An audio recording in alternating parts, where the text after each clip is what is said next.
ओम शांति। आज 26 मई 2021 के ईश्वरीय महावाक्य।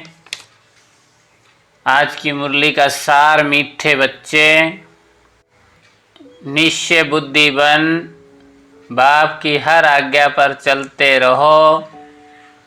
आज्ञा पर चलने से ही श्रेष्ठ बनेंगे। प्रश्न: किन बच्चों को सच्चा सच्चा खुदाई खिदमतगार कहेंगे? उत्तर: जो राजाई पाने का पुरुषार्थ करते हैं और दूसरों को भी आप समान बनाते हैं। ऐसे ईश्वरीय सेवा पर लगने वाले बच्चे सच्चे सच्चे खुदाई खिदमतगार हैं।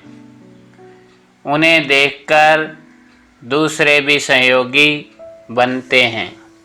तो आज की मुरली में बाबा ने विशेष बताया है कि कैसे दुनिया वाले भी कहते हैं भाइयों और बहनों, ब्रदर्स एंड सिस्टर्स, लेकिन अब तुम बच्चे जानते हो कि तुम कैसे सच्चे सच्चे भाई बहन हो। बाबा ने कहा शिव बाबा को भी भले याद करते हैं लेकिन जानते नहीं हैं। सिवाय तुम बच्चों के तो शिव बाबा की याद सबको दिलानी है। बाबा ने कहा वह शिव बाबा है रूहानी बाप और प्रजापिता ब्रह्मा है जिस्मानी बाप।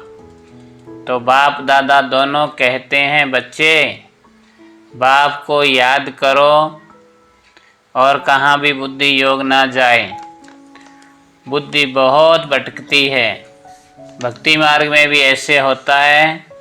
कृष्ण के आगे व किसी भी देवता के आगे बैठते हैं, माला फेरते हैं, बुद्धि कहाँ कहाँ भागती रहती है। फिर बाबा ने बताया कि सिख लोग जानते हैं गुरु नानक ने सिख पंथ स्थापन किया, फिर उनके गुरु पोत्रे चलते आते हैं, वह पुनर्जन्म में आते हैं। यह बातें कोई जानते नहीं। सदैव थोड़े ही गुरु नानक को याद करेंगे। अच्छा समझो, गुरु नानक को व बुद्ध को व कोई भी अपने धर्म स्थापक को याद करते हैं, परंतु यह किसको पता थोड़े ही है कि अभी वह कहाँ है। वह तो कह देते हैं ज्योति ज्योत समाया, वाणी से परे चले गए व कह देते हैं कृष्ण हाजरा हजूर है। तो बाप कहते हैं ज्योति ज्योत तो कोई समा ना सके, आत्मा तो अजर अमर विनाशी है, सभी को नीचे उतरना ही है। बाप ब्राह्मण बच्चों को ही समझाते हैं, दूसरे किसको नहीं समझाते, बच्चों को ही समझाते हैं। फिर बाबा ने कहा बच्चे जन्म जन्मांतर हम देवताओं की महिमा गाते आए हैं, अब हमको श्रीमत पर ऐसा बनना है, राजाई स्थापन होनी है। सब तो पूरी रीति श्रीमत पर नहीं चलेंगे, नंबरवार चलेंगे, क्योंकि बहुत बड़ी राजाई है। राजाई में प्रजा, नौकर चाकर, चंडाल आदि सब चाहिए। ऐसी चलन वालों का भी साक्षात्कार होगा। यह चंडाल फैमिली में जाएंगे। चंडाल एक तो नहीं होगा, उनकी भी फैमिली होगी। चंडालों की भी यूनियन होती है, सब आपस में मिलते हैं। स्ट्राइक आदि करें तो सब काम छोड़ दें।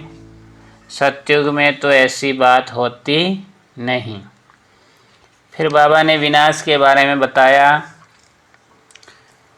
कि बॉम्ब्स भी अंदर बनाते रहते हैं। बॉम्ब्स भी अंदर बनाते रहते हैं। कोई भी चीज़ रखने के लिए थोड़ी ही बनाई जाती है। पहले पहले तलवार से लड़ाई चलती है, फिर बंदूक बनाई काम में लाने के लिए, रखने लिए नहीं। समझते भी हैं इससे मौत होगा। ट्रायल तो की है ना। हिरोशिमा में एक बॉम्ब से कितने मर गए थे। उसके बाद देखो फिर कितनी उन्नति की, कितने ढेर मकान बनाए, अब ऐसा विनाश नहीं होगा जो हॉस्पिटल में पड़े रहें।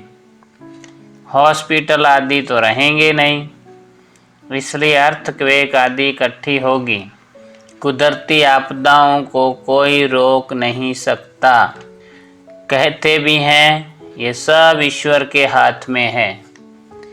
अब तुम बच्चे समझते हो विनाश तो होना ही है, अकाल पड़ना है, पानी नहीं मिलेगा, सो तो तुम जानते हो, कोई नई बात नहीं है। कल पहले भी ऐसा हुआ था। फिर बाबा ने रावण के बारे में बताया। लंका में रावण था, एक की बात है क्या? सतयुग त्रेता में तो ऐसी बात होती नहीं। ये सारी मनुष्यों की दुनिया लंका है, यह है ही रावण राज्य। सब सीताएं एक राम को याद करती हैं, अथवा सब भक्तियाँ सजनियाँ एक भगवान साजन को याद करती हैं, क्योंकि रावण राज्य है। सन्यासी इन बातों को समझ ना सके। सब दुखी हैं, शोक वाटिका में हैं। शोक वाटिका है कलयुग, अशोक वाटिका है सतयुग। यहाँ तो कदम कदम पर शोक है, दुख है। तुमको बाबा अशोक स्वर्ग में ले जाते हैं। यहाँ तो मनुष्य कितना शोक करते हैं, कोई मर जाता है तो जैसे पागल हो जाते हैं। स्वर्ग में तो ये सब बातें होती नहीं। अकाले मृत्यु कभी होती नहीं। जो स्त्री विधवा बने, वहाँ तो समय पर एक चोला छोड़ जाकर दूसरा लेते हैं। मेल व फीमेल का लेंगे तो यह साक्षात्कार हो जाएगा। पिछाड़ी में सब मालूम पड़ जाएगा कौन क्या क्या बनेंगे। फिर बाबा ने सर्विस के बारे में बताया कि बच्चे सर्विस में सच्चे राइट हैंड बनो तो राजाई में आ जाएंगे। सर्विस में लगे रहो। मिसाल भी है ना, कैसे कुटुंब के कुटुंब सर्विस में लग पड़े। कहेंगे इस कुटुंब ने कर्म अच्छे किए हैं जो सब ईश्वरीय सेवा में लग गए हैं। माँ बाप बच्चे, यह तो अच्छा है ना। सर्विस पिछाड़ी चक्कर लगाते रहते हैं। फिर बाबा ने सच और झूठ के बारे में बताया और ड्रामा का राज समझाया। बाबा ने कहा यहाँ भी सच छिपा हुआ है, झूठ ही झूठ चलता रहता है। ये भी ड्रामा में नूंद है। तुम जानते हो हम सब ड्रामा के एक्टर्स हैं, इनसे कोई भी निकल नहीं सकता, कोई भी मोक्ष को पा नहीं सकता। विवेक से काम लेना होता है। धारणा के लिए मुख्य सार, पहला पॉइंट, पिछाड़ी की दर्दनाक सीन से व दुखों से छूटने के लिए अभी से बाप की श्रीमत पर चलना है।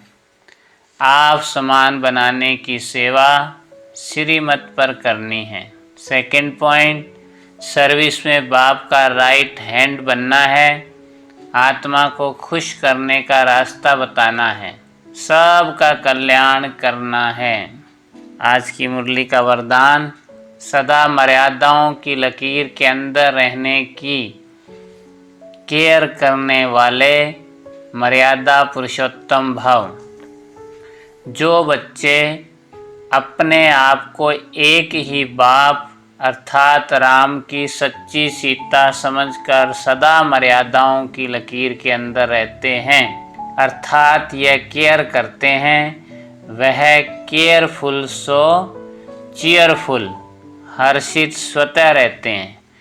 तो सवेरे से रात तक के लिए जो भी मर्यादाएं मिली हुई हैं, उनकी स्पष्ट नॉलेज बुद्धि में रख स्वयं को सच्ची सीता समझकर मर्यादाओं की लकीर के अंदर रहो, तब कहेंगे मर्यादा पुरुषोत्तम।